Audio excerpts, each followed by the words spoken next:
Salut à toi, ravi de te retrouver dans cette septième vidéo, donc dernière vidéo de la semaine, d'accord, de mon défi une vidéo par jour pendant 31 jours. Donc bienvenue si tu découvres ma chaîne. N'oublie pas de t'abonner si tu n'es pas encore inscrit. Tu as le petit onglet en bas sur la droite de la vidéo si tu es sur YouTube. En tout cas, bienvenue. Et aujourd'hui, en fait, je vais te parler d'un sujet qui me passionne en tout au point. C'est la prévention des blessures. Alors, peut-être que tu le sais, moi je suis avant tout sportif. Je travaille dans le métier de coach sportif notamment. Et j'aide énormément de personnes justement à se sentir mieux, à être en meilleure santé et ou à améliorer leur performance sportive. Et donc je suis forcément sujet aux blessures, parce que ça fait partie entre guillemets de la vie du sportif, la personne qui s'entraîne.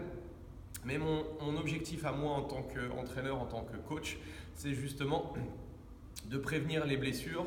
Et ça fait vraiment quelques années que je m'intéresse justement, parce que moi je ne comprenais pas en tant que sportif, on ne m'a jamais vraiment bien expliqué le pourquoi du comment, et j'ai voulu moi savoir, essayer de comprendre. Et aujourd'hui on comprend un petit peu plus avec les différentes études scientifiques qui sortent. Et ce que j'ai pu remarquer moi sur le terrain, il y a trois grosses articulations qui sont fragiles. La première articulation, c'est la cheville, qui est souvent maltraitée, ne serait-ce que par le port de chaussures continuel. La deuxième articulation qui pose souvent souci, c'est la hanche, parce qu'il y a tout un tas de petits muscles qui s'attachent sur la hanche et qui peuvent justement occasionner pas mal de douleurs. Et la dernière articulation, qui est pour moi une des articulations les plus compliquées à comprendre, c'est les épaules, l'articulation de l'épaule, où là, même chose, il y a énormément de mobilité en jeu, il y a énormément de muscles également. Bref, c'est ces trois articulations qui sont sujets à des petits bobos. Et je m'en aperçois également depuis aussi que j'ai monté mon centre d'entraînement. C'est souvent des lieux et des facteurs, des points clés en fait, ce qu'il faut justement regarder pour éviter de se blesser. Donc aujourd'hui, j'avais envie de te parler et de te donner en fait un petit truc, une petite astuce que tu vas pouvoir tester chez toi. Pour savoir si au niveau de ta cheville, tu as suffisamment de mobilité. Et auquel cas, si tu as une bonne mobilité, tant mieux pour toi. Peut-être regarder autre part si tu es sujet à des blessures. Sinon, c'est cool, tu peux continuer à t'entraîner sereinement sans aucun problème. Alors, le petit test, il est très simple. Tu as besoin d'un support mural. Donc imagine que ici on a un mur. Tu vas chercher à te mettre pieds nus, d'accord. Tu vas poser tout simplement ton pied au sol. Ce qui est important en fait sur la pose du pied au sol, c'est d'éviter d'affaisser la voûte plantaire. Donc tu gardes ta voûte plantaire active.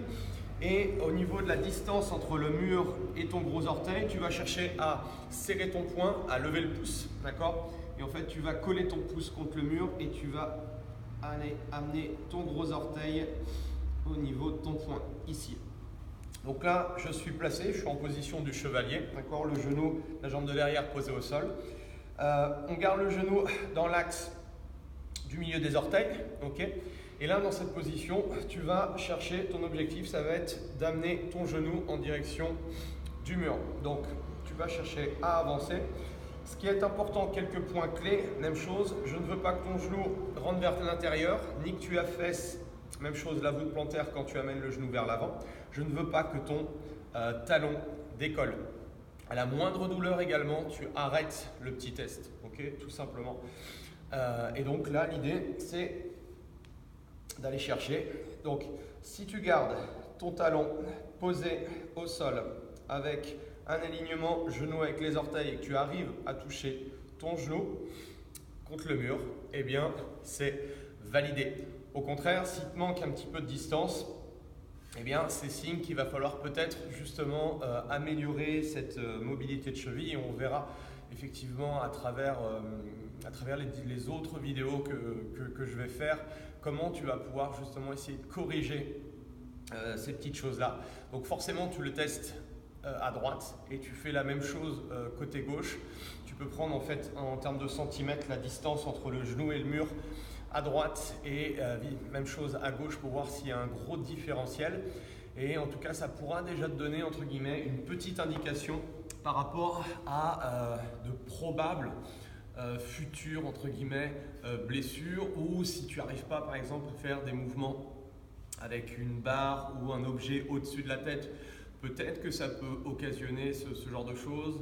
Peut-être sur des squats aussi où tu n'es pas à l'aise, peut-être que c'est à cause d'un problème de mobilité de cheville. Bref, on voit que, en tout cas, je sais que la cheville, une mauvaise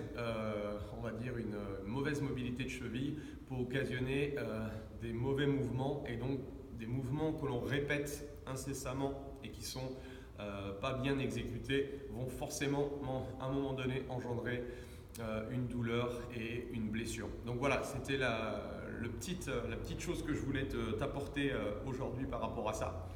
Fais le petit test, n'hésite pas juste en dessous de la vidéo, soit si tu es sur YouTube, soit tu es sur Facebook, de mettre si c'est validé pour toi, si tu as validé ta jambe droite et ta jambe gauche. Si tu as des petites questions par rapport à ça, eh bien, n'hésite pas à les poser, j'essaierai d'y répondre dans une autre vidéo. Et dans la description, pense à t'inscrire pour déjà suivre mes aventures et surtout pouvoir recevoir en fait des informations importantes, notamment le programme Away Games que je te montre là, que je t'ai déjà montré, deux vidéos, deux exercices pour passer le niveau, tes différents niveaux en fonction de toi, ton niveau physique. Et nous, on se retrouve dès demain pour une nouvelle semaine avec de nouveaux objectifs. Allez, je t'embrasse et je te dis bon dimanche. Salut!